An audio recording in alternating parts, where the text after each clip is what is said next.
बालिका जिसने नीचे कोई वस्त्र धारण नहीं कर रखा है, अपनी आंखों से देखा नहीं गया। मैंने तुरंत अपना वस्त्र निकालकर उस बालिका को दिया, जिससे उसने अपना शरीर ढका। मध्य प्रदेश के उज्जैन में शर्मसार कर देने वाली घटना के बाद पुलिस हरकत में आई।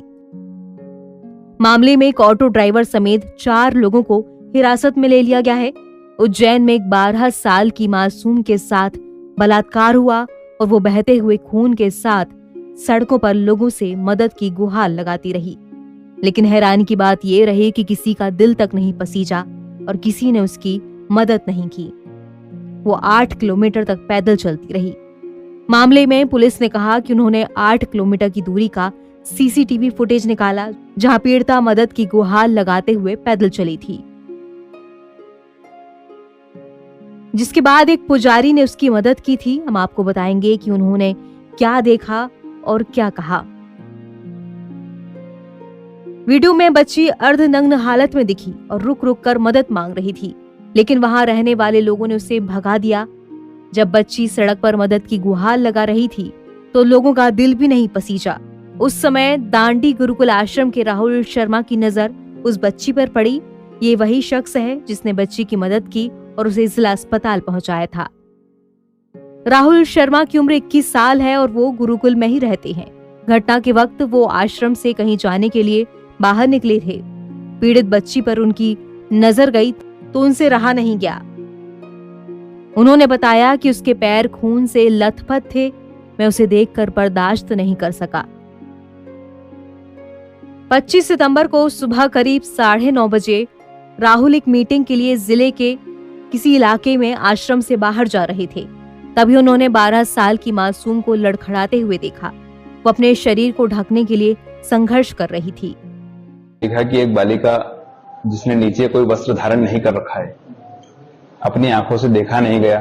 मैंने तुरंत, जैसे अभी आप देख रहे हैं वीडियो में कि ऊपरी वस्त्र ही धारण कर रखा है, उसी प्रकार एक ऊपरी वस्त्र धारण कर रखा था। मैंने तुरंत अपना वस्त्र निकालकर उस बालिका को दिया, जिससे उसने अपना शरीर ढका। फिर मैंने अपना वाहन रोक करके वहीं स्पॉट पर खड़े होकर के तुरंत ही उस बालिका से पूछा कि तुम्हारी दुर्दशा किसने की है। उसकी आंखें पूरी स्वेलिंग से भरी हुई थी, पाँव में पूरी ब्लीडिंग हो रही थी, आंखें उसकी बिल्कुल भरा रही थी, बार बार वह अपने शरीर से लड़खड़ा रही थी। मेरी आंखों से देखा नहीं गया। मैंने उससे पूछा कि बहन, आपकी हालत किसने करी है और कौन है तुम्हारे माता पिता, कहाँ है, तुम यहाँ किसके साथ आई हो, कब से इस क्षेत्र में हो।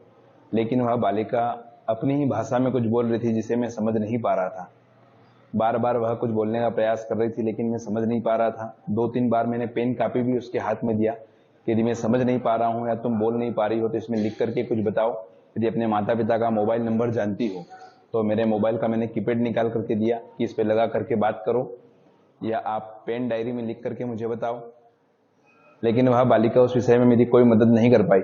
मैंने उससे पूछा कि बेटा भूख लग रही है, उसने कहा हाँ मुझे भूख लग रही है। ऐसे हाँ का उसने संबोधन किया। मैंने तुरंत अपने आश्रम में जो स्वल्पाहार में दलिया नमकीन बना था वो बुला करके उस बालिका को दिया खाने के लिए। चाय पिलाई, जल पिलाया, कुछ नकदी पैसे भी उसको मैंने सहयोग रूप में दिए। लेकिन मेरा विश्वास माना नहीं कि मैं इसको सुनी छोड़ दूं, इसलिए मैंने तुरंत हेल्पलाइन नंबर 100 पर कॉल किया। 2 बार मेरा वहां कॉल कट हुआ। तीसरी बार हमने महाकाल प्रशासन महोदय में कॉल किया। वहां से मैं महाकाल थाने का नंबर मिला, महाकाल थाने में कंप्लेन दर्ज करवाई। वहां से उन्हें पुनः मुझे 100 कॉल पर संपर्क बनाने के लिए कहा। 100 कॉल पर किया। वहां से पुलिस की गाड़ी करीब 20 मिनट की में मेरे पास पहुंची। उस बालिका को मैंने पुलिस प्रशासन के हवाले सुपुर्द किया। मामले पर पुलिस अधीक्षक सचिन शर्मा ने जनता से अपील करते हुए कहा कि हम जनता से किसी भी जानकारी के साथ आगे आने का आग्रह करते हैं। मेडिकल के आधार पे इसमें कायमी की गई और कायमी के बाद एक एसआईटी गठित की गई।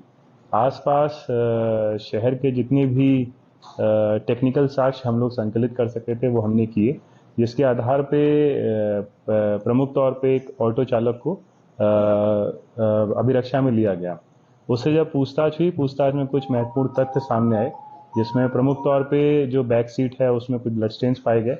और पूछताछ के दौरान उसने बताया कि घटना दिनांक को, घटना समय पे वो जो फरियादिया है या जो बच्ची है उसके साथ वो था। इसके बाद भी बाकी भी उसको बैक ट्रैक हम लोगों ने किया और अभी तक की जानकारी में ये पता लग गया है कि बच्ची कहाँ की है और बच्ची सतना की है।